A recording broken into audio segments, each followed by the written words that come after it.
Hello, welcome to this video where we are going to paint a watercolor peacock in real time. Well, almost real time, as I did cut out some parts where I was mixing paint for a long time or thinking what to do next. So I started with quite a detailed sketch, and for the first layer I used ultramarine with a lot of water to avoid making it too dark too soon. I am using a new brush. It is called Pure Squirrel from the Restore House brand in size medium. This was the first painting that I used this brush for, and I am not super happy with it yet. It doesn't seem to hold as much water as I expected from it. You can see that I made a couple of strokes and it is already too dry. But perhaps I am using it incorrectly. Maybe it requires longer soaking to absorb enough water. I am more used to other brushes that get soaked very quickly, and I am surprised that this one doesn't. I will have to do some experiments with it to figure out how it performs. The bristles are also very soft, which is also not something that I am used to, as my other brushes are a little bit denser and more stiff. So I have to remember not to use too much force with this brush.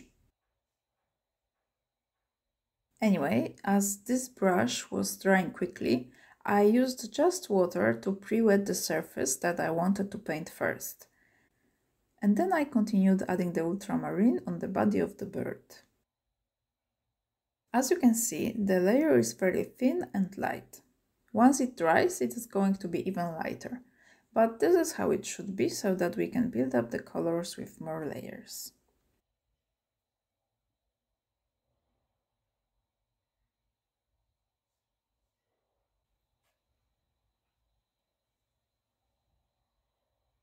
Now I am adding green, as this bird's color has a lot of green reflections. I am using Viridian green, which is what I would call emerald shade. It is a very cold green that mixes very nicely with blues, creating sea shades. I am adding it to the bird's throat area. I'm not sure what this part of the bird's body is called, but under the beak and the eye. And also on the top of the head. So basically the whole face and throat are covered with this color.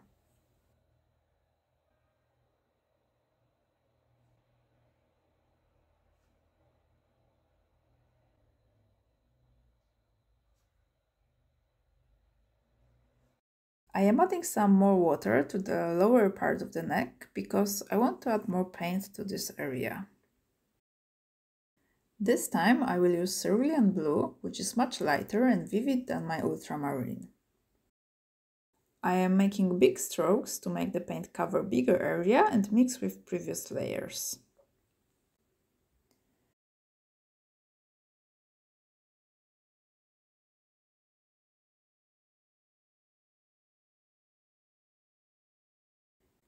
I am also adding this color on top of the head and places that were previously painted with green.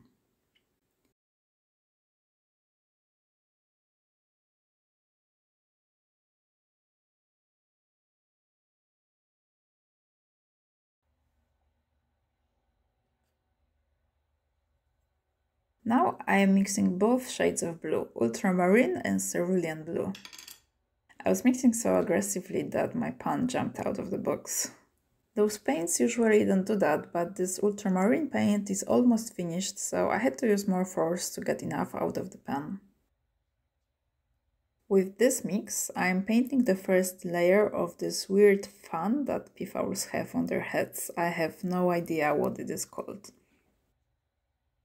I accidentally made a little dot of paint in the place where it shouldn't be.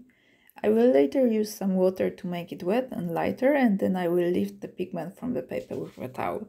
It will be almost invisible.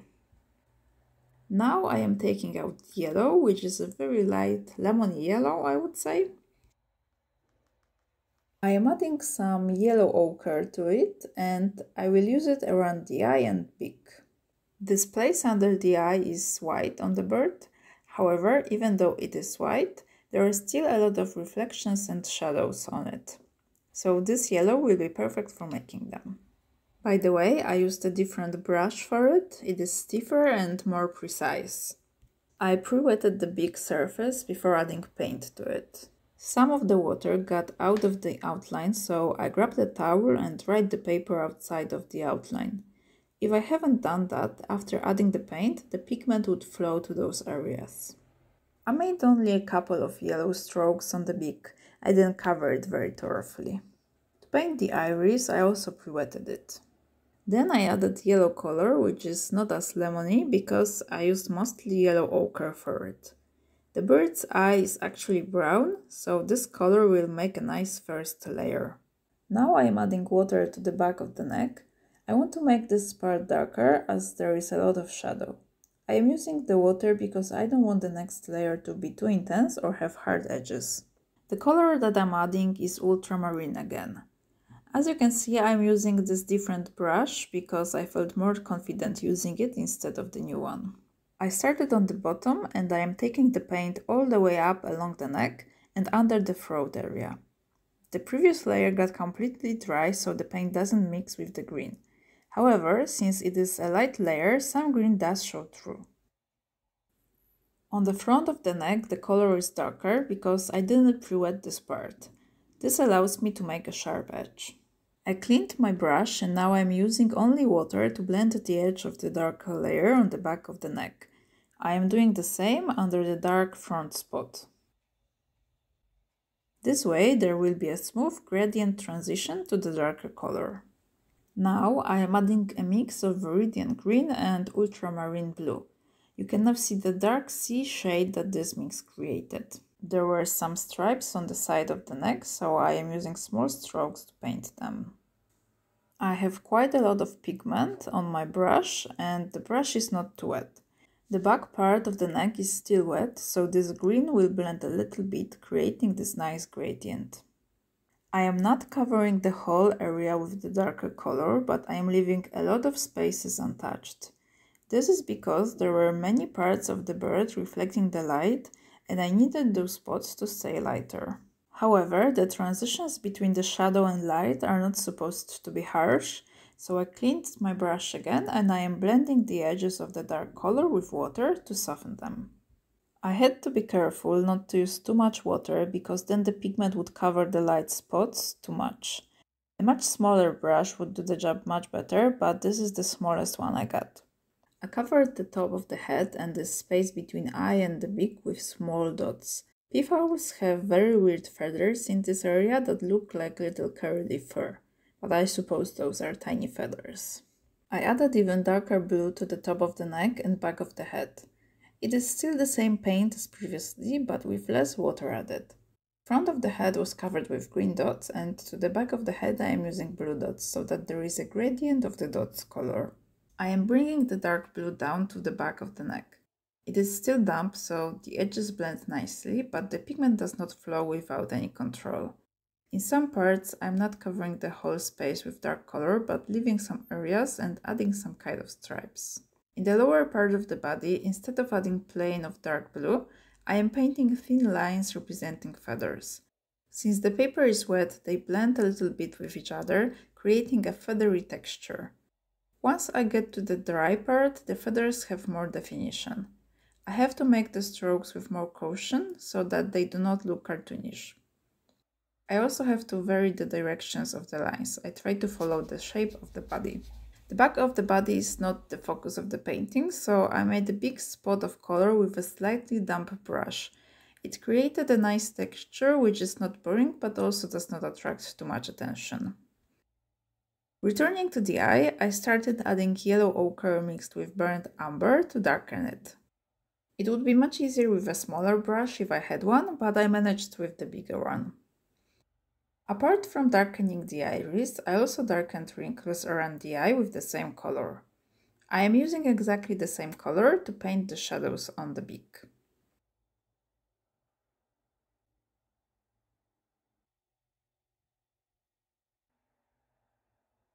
Oh, and this is the part when I get rid of the accidental spot from before. With delicate and quick movements, trying to barely touch the paper, I paint the lines joining feathers to the head. Excuse my lack of further vocabulary, I just have no idea what else to call it.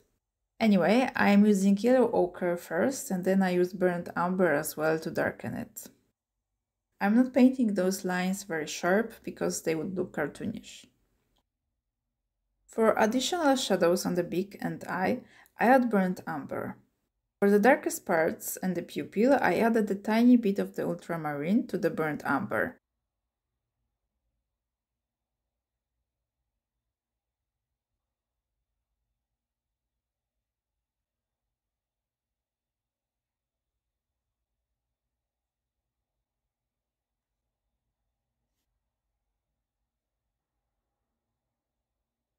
The shadows under the eye also needed some details, but to darken them I used the same yellow as before, but with less water.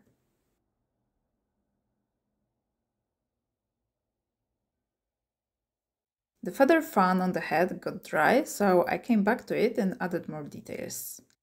With ultramarine blue, I am painting short lines that are going to indicate the feathers. I was not bothered too much to make it very detailed, I am painting those shapes very loosely.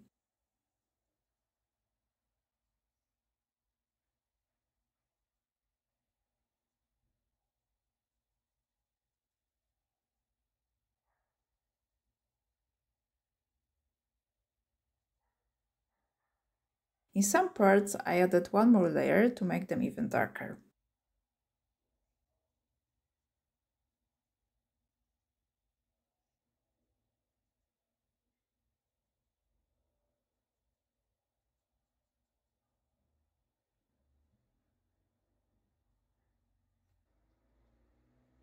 And this is how it turned out. I'm very happy with it. I hope you enjoyed the video. Let me know in the comments if you like it. You can also visit my Instagram for more of my art. See you in the next one. Bye bye!